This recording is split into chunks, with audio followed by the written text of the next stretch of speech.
दोनों हाथ उठा के बोलो बागेश्वर धाम की। आओ बेना।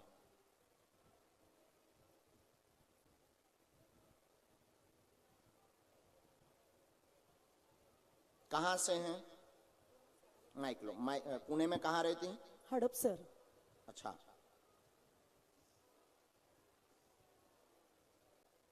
पहली बार दरबार में आए? हाँ। अपना विषय या अपना नाम तो नहीं आपने बताया था? नहीं, किसको नहीं बताया।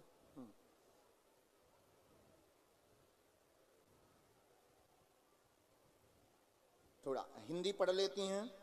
थोड़ा थोड़ा आता है, मराठी आता है ज्यादा। अच्छा, तो हिंदी आप बराबर पढ़ लेती हो, मिलाकर पढ़ लेती हो? आशीर्वाद यहीं से पढ़कर पढ़ सकती हूँ। पढ़ सकते हो? किसी और को तो नहीं बुलाने की आवश्यकता? नहीं नहीं। हाँ, थोड़ा नजदीक आओ, इस तरफ मुंह रखो।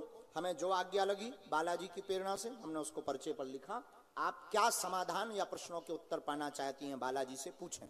आपका आशीर्वाद चाहिए, बागेश्वर बालाजी का आशीर्वाद चाहिए, फिर बाकी का बात करने के लिए। हाँ, बिना माइक के बोलो।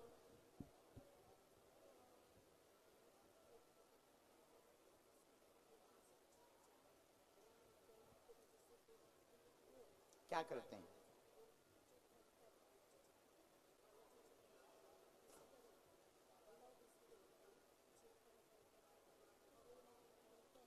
इसमें तो रुपयों का लिखा हुआ है, रुपया इकट्ठा करने का, वही है ना? हाँ, इसमें ऐसा है। और